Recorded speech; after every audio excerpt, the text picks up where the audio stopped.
अगर आपको uric acid बढ़ गया है, अगर आपको जोड़ों में दर्द है, छोटे-छोटे जॉइंट्स में दर्द होता है, बड़े-बड़े जॉइंट्स में दर्द होता है, तो इस वीडियो को ध्यान से देखना।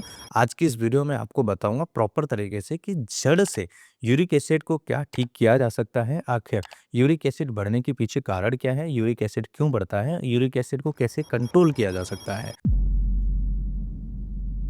Hello everyone, my name is doctor Lokendra from Gwalior Madhya Pradesh. रोज आप खाना खा रहे हैं और सब नॉर्मल लग रहा है, लेकिन आपके खून में धीरे धीरे एक जहर बढ़ रहा है जिसे हम यूरिक एसिड कहते हैं। अब ये यूरिक एसिड कहाँ से आया? यूरिक एसिड एक वेस्ट मटेरियल है। रोज सुबह जो आप खाना खा रहे हैं, शाम को जो खाना खा रहे हैं, इसमें कुछ ऐसे तत्व होते हैं जो हमारे शरीर के अंदर एज अ वेस्ट मटेरियल बाहर निकलते हैं, लेकिन कई ऐसे तत्व होते हैं जो इकट्ठे हो जाते हैं। तो ये गाउट अटैक होना और इसका असली कल्प्रिट है हाई यूरिक एसिड होना। ये बहुत सारे ऐसी चीजें हमारे शरीर के अंदर डिस्टरबेंस करती है। तो यूरिक एसिड एक्चुअल में क्या है? हमारे शरीर के अंदर जो खाना खा रहे होते हैं तो एक पदार्थ निकलता है, इसे शरीर तोड़ता है और बनता है यूरिक एसिड, जो कि प्यूरिन का एक एग्जैक्ट फॉर्म होता है। तो नॉर्मल कंडीशन में किडनी इसे शरीर से बाहर निकाल देती है, लेकिन ये ज्यादा बन जाए या बाहर न निकले तो खून में जमा होने लगता है और क्रिस्टल बनाकर जॉइंट्स में बैठ जाता है। तो आपने कई बार सुना होगा नहीं कि बहुत सारी ऐसी चीजें होती हैं कि दिमाग में कोई बात बैठ गई, वो निकल नहीं रही है।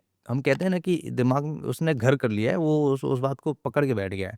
वो पकड़ के नहीं बैठ गया है, एक्चुअली वो वहां तक वो बात को हिट कर चुकी है कि उसके दिमाग से नहीं निकल रही, उसने घर बना लिया है।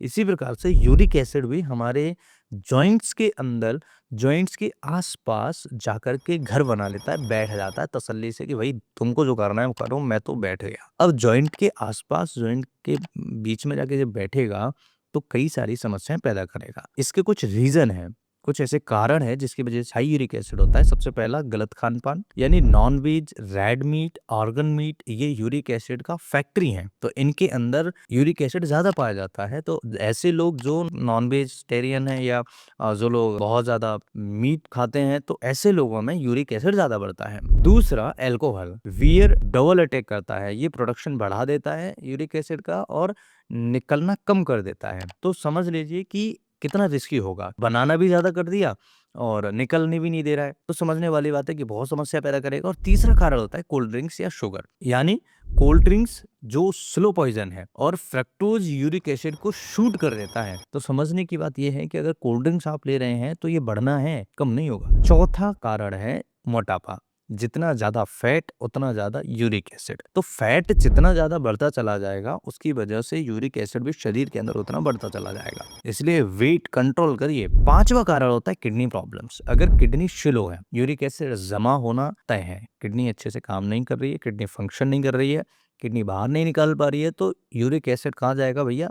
शरीर के अंदर जमा होता चला जाएगा। इसलिए भी ये बहुत जरूरी है। अब सिम्टम्स क्या देखने को मिलेंगे? हाई यूरिक एसिड अगर है तो क्या सिम्टम्स देखने को मिलेंगे? सबसे पहला, पैर के अंगूठे में तेज दर्द होगा, सूजन आएगी, लालिमा आएगी, जॉइंट्स गर्म महसूस होना होगा, रात में पेन बढ़ेगा। और ध्यान रहे, शुरुआत में कोई सिम्टम्स ज्यादातर देखने को नहीं मिलते हैं, लेकिन जब ये बढ़ता है तो फिर कई सारी समस्याएं पैदा करता है और ये सिम्टम्स आपको देखने को मिलेंगे। कुछ कॉम्प्लिकेशन भी हो सकते हैं। अगर आपने इग्नोर किया तो गाउट अटैक बार बार हो सकता है, जॉइंट्स खराब हो सकते हैं, किडनी स्टोन बन सकते हैं और फिर जिंदगी भर आपका दर्द आपका साथी बनकर आपके जीवन में बाधाएं पैदा करेगा। इसके लिए करना क्या चाहिए? लाइफ स्टाइल चेंज करना बहुत जरूरी है। पानी ज्यादा पिएं, 3 से 4 लीटर पानी पिएं, वेट कंट्रोल करें, अल्कोहल बंद करें, रोज वॉकिंग करें, तो आप इसे कंट्रोल कर सकते हैं। याद रखिए, कंट्रोल आपके हाथ में ही है।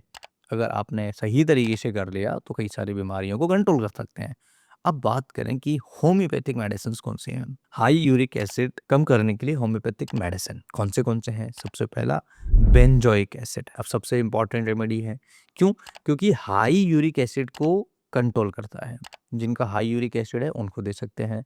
जिनको जॉइंट्स पेन है और क्रैकिंग जैसी आवाज आती है उनको दे सकते हैं। यूरिन से स्ट्रॉन्ग स्मेल आ रहा है तब भी इस मेडिसिन को दे सकते हैं। 30 पोटेंसी में 5 बूंद सुबह और शाम को मरीज को देने से बहुत ही बढ़िया आराम मिलता है। दूसरा मेडिसिन लाइकोपोडियम, 30 पोटेंसी में। जब यूरिक एसिड के साथ गैस, एसिडिटी बढ़ जाए, राइट साइड जॉइंट पेन बढ़ जाए, शाम को सिम्टम्स बढ़ते हों, ऐसी कंडीशन में आप लाइकोपोडियम 30 पोटेंसी में सुबह और शाम को 5 खून मरीज को दे सकते हैं। कॉम्बिनेशन की अगर हम बात करें तो बेंजोइक एसिड 30 प्लस लाइकोपोडियम 30 15 से 30 दिन तक यानी कि 1 महीने तक जरूर देना चाहिए मरीज को, और आप नोटिस करेंगे इंप्रूवमेंट और आपको समझ में आ जाएगा कि मरीज को आराम मिलना स्टार्ट हो गया है। याद रखिए यूरिक एसिड कोई छोटी समस्या नहीं है, ये धीरे धीरे जॉइंट्स को खराब कर रहा है, जॉइंट्स को डिस्ट्रॉय कर रहा है, और अगर आप प्रॉपर तरीके से मेडिसिन का सेवन करें, लाइफस्टाइल को चेंज करें, तो यूरिक एसिड को कंट्रोल किया जा सकता है। कई ऐसे मरीज हैं जिनको जॉइंट्स पेन रहता है, फैटी लिवर की समस्या है, एलर्जी है, साइनस की समस्या है, इसे जड़ से खत्म किया जा सकता है। हमने कई सारे प्लेलिस्ट बनाए हुए हैं जिसमें वीडियोस अपलोड किए हैं, अगर आपने नहीं देखा तो जरूर देखिएगा। ये वीडियो आपको कैसा लगा मुझे कमेंट करके जरूर बताइएगा। नमस्कार, thanks for watching, have a nice day, bye.